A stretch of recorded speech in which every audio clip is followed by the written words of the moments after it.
Hey guys, welcome back to another Destiny 2 video. Today's video is the first Titan build of the new episode, and it's one I am absolutely in love with. This is easily becoming my favorite build on Titan, and absolutely has some insane endgame potential.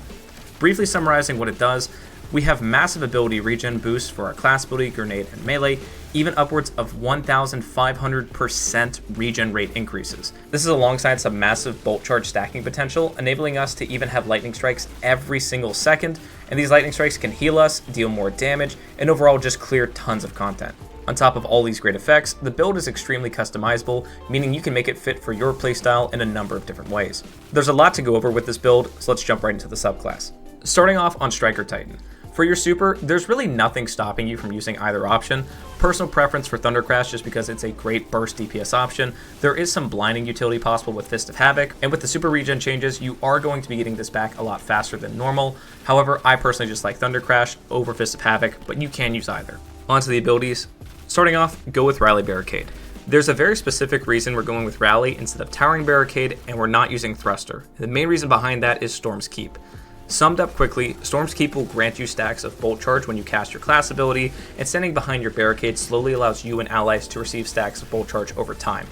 When at 10 stacks, it triggers a Lightning Bolt effect, and normally you have to deal damage with an ability to trigger this, but with Storm's Keep you can actually use weapon damage to do it from a range. This is why we're going with Rally Barricade over something like Towering and Thruster. Both Towering and Rally Barricade will start you off with 4 stacks of Bolt Charge and progressively give you more. Thruster will initially give you 6 stacks of Bolt Charge, but there's no progressive addition to those Bolt Charge stacks over time. So it really comes down to Towering and Rally, and simply put, Rally has a much shorter cooldown and also gives some more benefits by having weapons have greater reload speed, stability, and range whenever you're behind it. On top of this, Barricade's also got a host of buff recently in PvE, basically adding a sort of taunt-like mechanic for enemies when you're behind it. So normally Rally had an issue in PvE where you were just simply too tall compared to your Rally Barricade, so enemies would just hit you even though you were behind it. Now enemies target your Rally Barricade a lot more effectively. So this has gotten a lot better in PvE. Normally, I'm not a big fan of dedicating your playstyle around your barricade, but with the recent changes and the new aspect on Arc Titan, this is absolutely insane. For your melee, I'm personally going with Ballistic Slam, but the nice thing about this build is you can use any of the three. If you're going into higher difficulty content, I would recommend going away from Ballistic Slam and using something like Thunderclap instead, just because you can use this from a range. But Ballistic Slam is really fun to use with this build, and I've actually been having a ton of fun with it recently, especially since its Bolt Charge change now gives you stacks of Bolt Charge when you hit enemies with this melee. For your grenade, it's very important that you go with Pulse Grenade. While a lot of this build has other customization in its super or its melee, your grenade you need to use Pulse Grenade. Simply put, Pulse Grenade gives a greater effect than every other grenade here. Even though we have something like Touch of Thunder and the potential to use it with a Storm Grenade, Pulse Grenades offer way more benefits than the raw damage potential of a Storm Grenade, and in truth are a big key behind why this build is so strong. The main reason we're using Pulse Grenade is because of Touch of Thunder, allowing it to generate Ionic Traces almost every time it deals damage to an enemy. Combining this with a duration increase from Spark of Magnitude means that a single Pulse Grenade can generate 5 or 6 Ionic Traces all on its own. This plays up the regen for our class ability, melee, and grenade charge massively, and also allows us to get a ton of bolt charge stacks incredibly quickly by throwing this onto something like a boss. Onto the aspects, the first one is Storm's Keep. I briefly went over this already, but again, you cast your class ability, and it gives you a stack of bolt charge to start, and if you're standing behind a barricade, it allows you to accumulate those stacks over time. And again, with Storm's Keep, we don't have to rely on an ability to proc the bolt charge lightning strike. We can simply deal weapon damage, and it'll activate for us. Additionally, anytime we receive a stack of Bolt Charge, it grants us melee energy, so with everything I already went over with this build, getting all these stacks of Bolt Charge back very quickly allows us to get a ton of melee energy and get our melee back on top of everything else. The other aspect is Touch of Thunder, which again turns our Pulse Grenade into a monster in PvE. Again, this combination specifically with Pulse Grenade is why this build is so strong. And if you are going to customize this build in any way, make sure these 3 things stay the same, as they are the key behind why this build does what it does. Onto the fragments, the first one is Spark of Frequency. In short, while you're amplified, you get +1 bolt stacks from every source. This means that anytime you pick up an Ionic Trace, for example, that will give you a stack of Bolt Charge. With Spark of Frequency, that gives you 2 stacks. Your Barricade normally gives you 4 stacks to start. With Spark of Frequency, it gives you 5. Using a certain weapon, you can trigger stacks of Bolt Charge very easily, and this now gives you 2 instead of 1. In the background gameplay you're seeing, part of the setup of triggering these bolt charge strikes so quickly and dealing so much damage comes directly from Spark of Frequency, so this is an absolute must for this build. We're combining this with Spark of Discharge, which anytime we get an Arc Weapon Final Blow, it has a chance to create an Ionic Trace, and anytime you collect an Ionic Trace, it gives you a stack of Bolt Charge, which I already went over earlier with Spark of Frequency. Anytime you pick up that Ionic Trace, it then gives you an additional stack of Bolt Charge. So these two work very well together. Again, Spark of Magnitude increases the duration for our Pulse Grenade, allowing us to create more Ionic Traces thanks to Touch of Thunder, which of course gives us more stacks of Bolt Charge with Spark of Frequency, and all loops together very nicely. For the final fragment, I'm going with Spark of Resistance, but this is where you can customize this build to your liking. Spark of Resistance is just a nice damage resist when we're surrounded, and it can stack on top of the Amplified buff it got recently, where it basically makes enemies more likely to miss their shots and gives you some base damage resistance. Spark of Resistance just adds on to that survivability. With that said, you can swap this out with a number of different fragments to better fit your own playstyle. Something like Spark of Shock allows your Pulse Grenade to jolt targets. Spark of Ions is another good fit, allowing you to get Ionic Traces off of killing jolted enemies or defeating an enemy with Bolt Charge. The only thing about this is there's about a 10-second cooldown on activating this effect, so while it's a nice and definitely synergetic addition to this build, a 10-second periodic addition is not really that important, especially when we have so many other sources to regen our class ability or get stacks of Bolt Charge. Again, it's nice, but once every 10 seconds off of kill doesn't really do much when we can have constant additions of Bolt Charge stacks on hit or on demand. Onto the artifact mods. Like I said earlier, this build is extremely customizable, so I'm going to go over the primary mods first and then go into some other mods that you can slot in to better fit your preference. Starting off, we have Defibrillating Blast. Anytime you stun a champion, it grants you maximum stacks of Bolt Charge, essentially allowing you to trigger a Bolt Charge strike immediately. This Arc Bolt then heals you and jolts the combatant that it damages. This is a very easy way to incorporate Jolt into this build, and also some basic healing that Arc Titan really struggles without something like Knockout, and is absolutely necessary for this build. And again, it instantly gives you a stack of Bolt Charge. So what that means is if you have an alternate way to actually stun that champion, it's possible to dual trigger Bolt Charge stacks one after the other with this build. And in some of the moments in the background gameplay, you'll probably see random moments where a champion's health, even in something like a Master Lost Sector where we're 35 life under, they lose like half of their health instantly. What's actually happening is that dual lightning strike I mentioned earlier, because when we stun that champion, this basically automatically creates a lightning strike at their location because of Storm's Keep. And if we already had 10 stacks going into that fight when we stun that champion, it'll automatically trigger 2 of them. And this double damage can absolutely chunk champions, and it's actually very common to trigger in just general gameplay. And on top of this, again, those lightning strikes heal us and can jolt the target, which does even more damage. It can also help with some minor AoE damage. We're pairing this with Heavy Ordnance Regeneration, which as we deal damage with our machine gun for this build, it grants us increased damage resistance as well as a grenade and melee regen increase. This regen increase is something we can stack alongside our exotic for today, as well as the intrinsic regen effects by picking up Ionic Traces, and that means that we can have over 1500% increased melee and grenade regen at the same time. You've probably seen it from the background gameplay, we're getting all of our abilities back incredibly quickly. And this is part of the reason why. And what's so nice about our grenade and melee regeneration is that using these abilities inherently regens the other 2 abilities as well. And not only that, but these abilities being used offensively also help build up Bolt Charge stacks, which again increase our damage dramatically. Another key artifact mod is Flash Shower, basically giving us amplified anytime we have max Bolt Charge stacks, and our lightning bolts deal 150% more damage, which of course pairs nicely with something like Defibrillating Blast. In addition, this is actually how we become amplified with this build. If you remember looking back on the subclass, there's nothing here that actually gives us amplified in some way, and some of our fragment effects actually require us to be amplified to get the main effect for them. So this is an absolute key mod for this build, and again, it's free damage for our lightning bolts. The next one is Dielectric. Anytime we defeat an arc debuff target, it'll grant us a stack of Bolt Charge. Again, this is a perfectly fine effect you can pair with this build, and there are ways to make this build better at applying that debuff. For example, I mentioned earlier going with something like Spark of Shock for our grenade. Again, I just don't feel it's necessary with how fast we're building up our stacks already, and realistically, getting it on kill is very nice, but usually the time that we want to spam our Bolt Charges as fast as we can is against something like a boss, and that means we have to be able to proc that on hit, not on kill. So this isn't totally essential for this build, but if you're going for something like a GM, for example, and want to make your arc grenade jolt on hit, this will then become a lot stronger. It's just something I personally don't feel like we really need to do.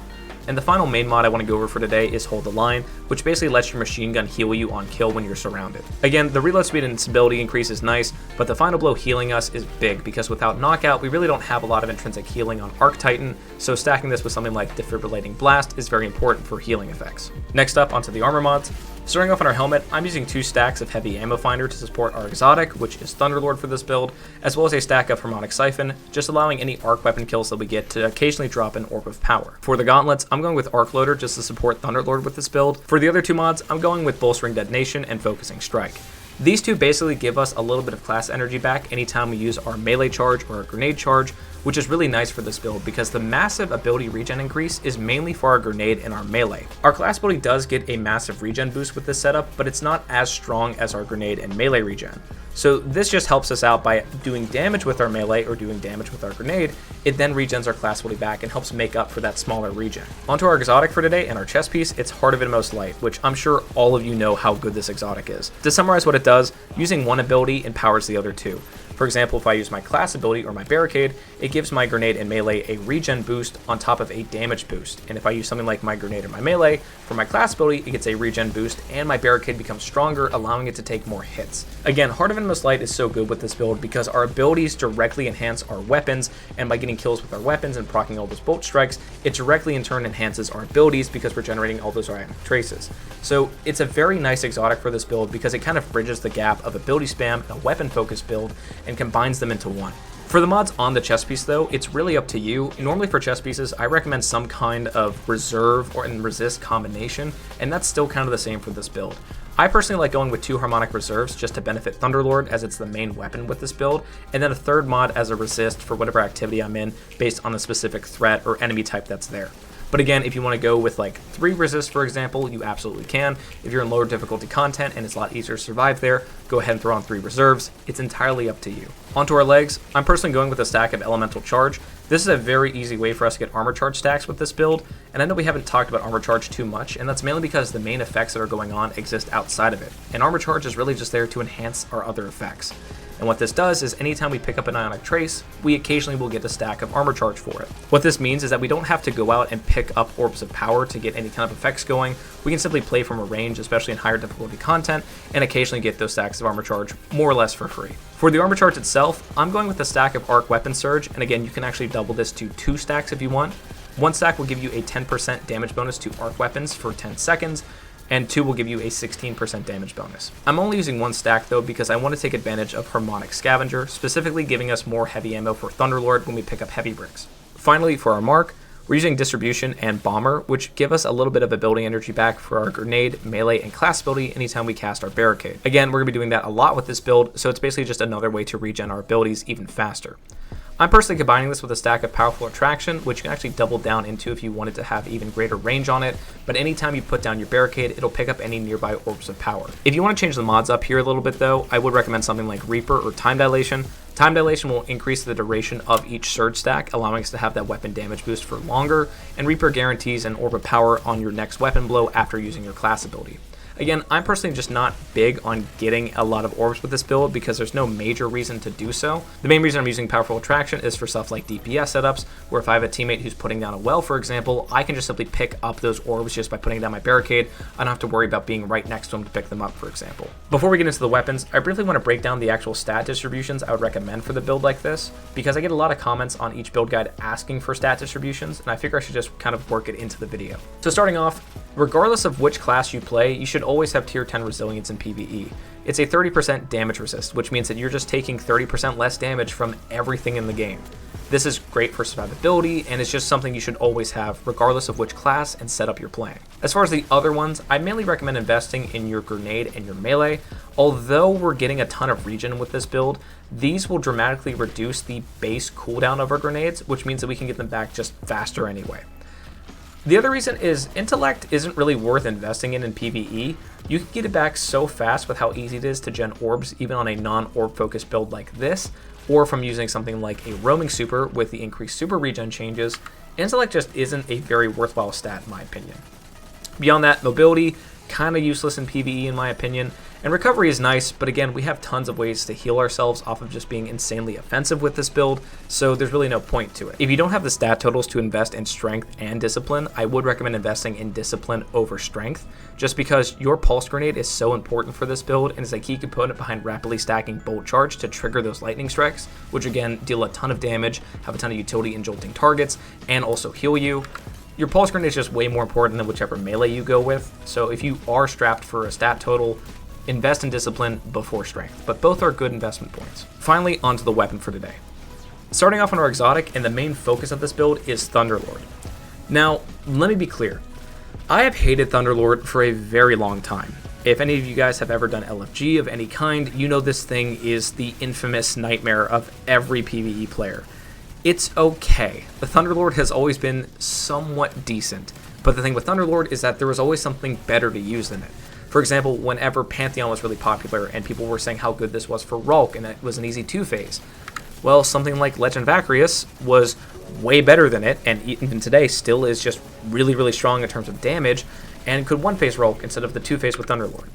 So Thunderlord has always been outclassed in some way, but it keeps popping up as a seemingly decent LFG strat for teams. And hey, if it takes 1 or 2 damage phases more than something optimal like a better heavy weapon or a rotation, as long as you beat the encounter, that's all that matters. But with the recent changes to Thunderlord, as well as the additions to Arc Titan, Thunderlord has gone from kind of a okay, but more or less a joke pick in my opinion, to being a legitimate DPS monster. On top of all of the arc weapon boosts and support options we have with this build, the main reason we're using this is that every time you generate a lightning strike with this, which is basically off of every 10 bullets you fire, that lightning strike will also grant a stack of bolt charge, which again, with something like Spark of Frequency, means that every lightning strike or every 10 bullets we fire grants us 2 stacks of bolt charge. So you can imagine in a boss DPS setup, when we set down our rally barricade, for instance, that's always giving us more stacks of bolt charge, and then we throw our pulse grenade at that boss to generate all those ionic traces for more ability regen, and also getting 2 stacks of bolt charge every time we pick one up. And then Thunderlord, which is giving us 2 stacks of bolt charge every 10 bullets we fire. We are triggering lightning strikes basically once every second. In fact, there are many times that I've reviewed gameplay footage where the game can't even keep up with how many bolt charges we're actually stacking at the same time. In addition, its catalyst basically gives it a sort of subsistence-like effect off of activating lightning strikes. So again, as we activate those lightning strikes, this weapon then slowly reloads itself, and it also activates a bunch of bolt charge effects, which cast down the bolt charges, which deal more damage and heal us, and jolt targets, which deals more damage and generates more ionic traces, which then gives us more stacks of bolt charge, and you see where I'm going with this. Now, in terms of raw weapon DPS, Thunderlord still isn't the best. Like I mentioned earlier, Legend of Acreus is just strictly better in terms of raw DPS, and I believe TDO, and something like Queenbreaker actually got like 100% damage boost with all the different buffs it got this season, and it can actually work with stuff like particle deconstruction, so it's not going to win out on any DPS races by itself. Again, the main reason we're using Thunderlord is not only for its sheer versatility and content, but also because of how fast it stacks those bolt charges, which are going to be the main source of damage for us. So with that in mind, you can honestly swap out something like Thunderlord for a different arc weapon, but keep in mind the bolt charge stacking potential you're going to have is going to be severely reduced. Now, for whatever reason, in case you didn't want to use Thunderlord, let's say for example you want to use something like Cloud Strike and its new addition into the bolt charge system, there is a legendary alternative to Thunderlord I would recommend using, and that is Watchful Eye, which is one of the new weapons you can get by exploring the Dreadnought.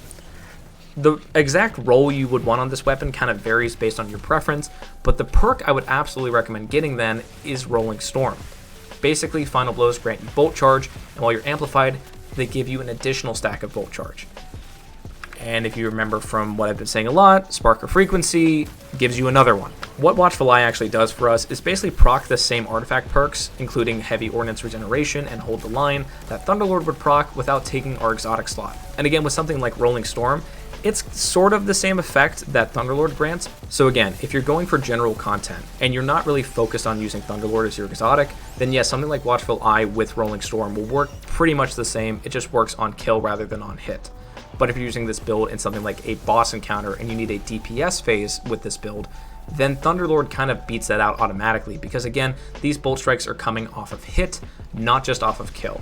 Although both will technically work, Thunderlord easily outpaces something like Watchful Eye in that scenario. So again, I would recommend Thunderlord for most activities, including stuff like boss DPS, but if you're going for general content and you don't have a lot of damage output that you need for a boss, for example, then yeah, Watchful Eye will work great.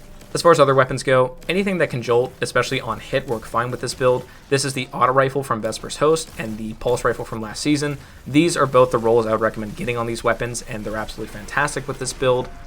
Again, I mentioned earlier, you could use something like Cloud Strike with the legendary alternative Watchful Eye if you wanted to, because Cloud Strike also got some new additions allowing it to gain stacks of Bolt Charge, and again, it has its own Lightning Strike effect, and with Triple Tap, you can basically just spam this thing at a boss, trigger all these Lightning Strikes from Cloud Strike, which also can then build up stacks of Bolt Charge to trigger the Lightning Strikes from Bolt Charge, which then work with stuff like Defibrillating Blast and stuff like Flashover.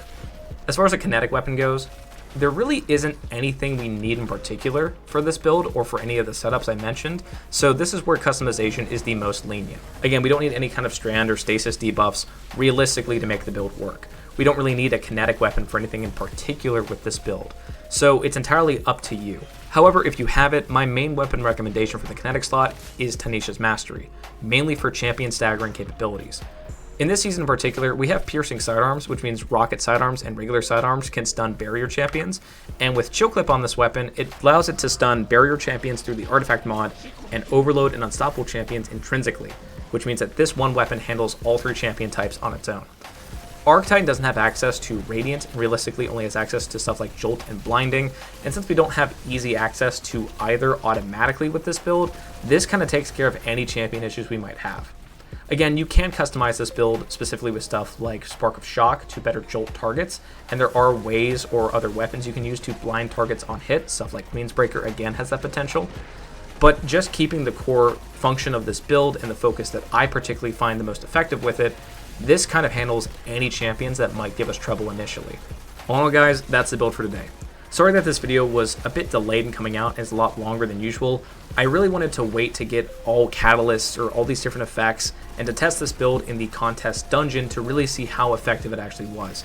And I'm proud to say that it is absolutely fantastic, and it is currently my favorite build on Titan and has beat out Consecration for kind of my go-to build for activities now. But anyway, guys, that's the build and the video for today. Thank you so much for watching and supporting this channel. I greatly appreciate your continued viewership. And again, with the new episode that just came out, I'm quickly working on a Warlock and Hunter build to follow this up, and we'll definitely be revisiting Titan with some other builds I've kind of experimented with to start. But if you liked today's video, be sure to like and subscribe for more content like this, and let me know down in the comments what you thought of today's build and any recommendations you might have for future build guides. Once again, thank you guys so much for watching. I greatly appreciate it. And as always, have a great day.